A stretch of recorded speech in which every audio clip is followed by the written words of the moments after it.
ദൈവനാമത്തിന് മഹത്വം ഉണ്ടാകട്ടെ. ഈ വലിയ നൊയമ്പിന് സേവികാ സംഘം നടത്തിവരുന്ന ഡിവോഷണൽ മെസ്സേജിൻ്റെ ഭാഗമാകുവാനായി വീണ്ടും ഒരു പ്രാവശ്യം കൂടി അവസരം ലഭിച്ചതിന് കർത്താവിന് സ്തോത്രം ചെയ്യുന്നു.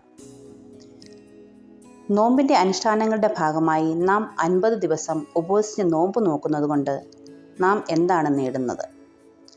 നോമ്പ് എന്നാൽ ചില ഭക്ഷണ പദാർത്ഥങ്ങൾ ഉപേക്ഷിച്ച് ഇമ്പങ്ങളില്ലാതെ ആസക്തികളില്ലാതെ ജീവിക്കുക എന്നതിനുപരിയായി നമ്മുടെ രക്ഷയ്ക്ക് വേണ്ടി തന്നെ ബലിയർപ്പിച്ച് സ്നേഹം സഹനമാണെന്ന് കാട്ടിത്തന്ന ക്രിസ്തുവിൽ വിശ്വാസം അർപ്പിച്ച് നമ്മുടെ തെറ്റുകളും കുറ്റങ്ങളും കർത്താവിനോട് ഏറ്റുപറഞ്ഞ് നമ്മെ രൂപാന്തരപ്പെടുത്തുന്നതാവണം ഈ നോമ്പിൻ്റെ കാലഘട്ടം.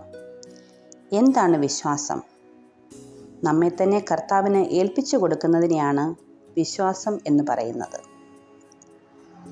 നമ്മുടെ ഓരോ പ്രതിസന്ധി ഘട്ടങ്ങളുടെയും ഓരോ പരീക്ഷണത്തിൻ്റെയും പിന്നിൽ കർത്താവിന് നമ്മെക്കുറിച്ച് ഒരു ലക്ഷ്യമുണ്ട്. കർത്താവിലേക്കുള്ള നമ്മുടെ ആഴമേറിയ വിശ്വാസത്തിൻ്റെ ഒരുക്കമാണ് ഓരോ പരീക്ഷണങ്ങളും. നമ്മെ രൂപാന്തരപ്പെടുത്തി എടുക്കുവാനുള്ളതാണ് പ്രയാസമേറിയ ഓരോ കാലഘട്ടങ്ങളും എന്ന് നാം മനസ്സിലാക്കണം.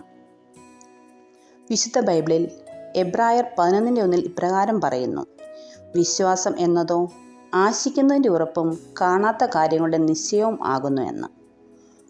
എബ്രായർ 11 അധ്യായം മുഴുവനായി നാം വായിക്കുമ്പോൾ കർത്താവിലുള്ള വിശ്വാസത്താൽ നോഹ, അബ്രഹാം, സാറ എന്നിവർ ചെയ്ത പ്രവൃത്തികളും കർത്താവ് അവർക്ക് നൽകിയ പ്രതിഫലവും കാണുവാനായി സാധിക്കുന്നുണ്ട്. വിശുദ്ധ ലൂക്കോസ് 8 അധ്യായത്തിൽ 12 സംവത്സരമായി മുതൽ മുഴുവൻ വിറ്റ് ചികിത്സിച്ചിട്ടും രോഗം ഭേദമാകാത്ത ഒരു സഹോദരിയെ കാണുവാനായി സാധിക്കുന്നു. ആ സ്ത്രീ കർത്താവിൻ്റെ വസ്ത്രത്തിൻ്റെ തൊങ്ങലിൽ തൊട്ട് സൗഖ്യം പ്രാപിക്കുന്നു. ക്രിസ്തു അതിൽ പറയുന്നു: സ്ത്രീയെ, നിന്റെ വിശ്വാസം നിന്നെ രക്ഷിച്ചിരിക്കുന്നു. അവിടെ ആ സ്ത്രീക്ക് ഒരു വിശ്വാസമുണ്ടായിരുന്നു. കർത്താവിൻ്റെ വസ്ത്രത്തിൻ്റെ തൊങ്ങലിൽ തൊട്ടാൽ താൻ അനുഭവിച്ചു കൊണ്ടിരിക്കുന്ന രോഗത്തിൽ നിന്നും സൗഖ്യം പ്രാപിക്കും എന്നുള്ളത്. വിശുദ്ധ മത്തായി 15 അധ്യായത്തിൽ ഒരു കനാന്യ സ്ത്രീയുടെ ആഴമേറിയ വിശ്വാസവും നമുക്ക് കാണുവാനായി സാധിക്കുന്നു. 15 അധ്യായത്തിൻ്റെ 28 കർത്താവ് ഇപ്രകാരമാണ് പറയുന്നത്: സ്ത്രീയെ, നിന്റെ വിശ്വാസം വലിയത്, നിന്റെ ഇഷ്ടം പോലെ നിനക്ക് ഭവിക്കട്ടെ എന്നാണ്.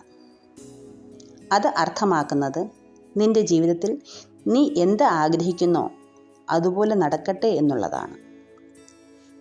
നമ്മുടെ ഓരോ ചുവടുകളും കർത്താവിൽ വിശ്വസിച്ചേൽപ്പിക്കുക.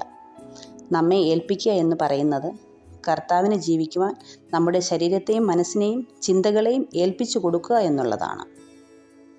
വിശ്വസിച്ച് പ്രാർത്ഥിച്ച് കൂടെ നിന്നാൽ ദൈവം നമ്മുടെ പ്രാർത്ഥന കേട്ട് നമ്മുടെ ആവശ്യങ്ങൾ സാധിച്ചു തരും.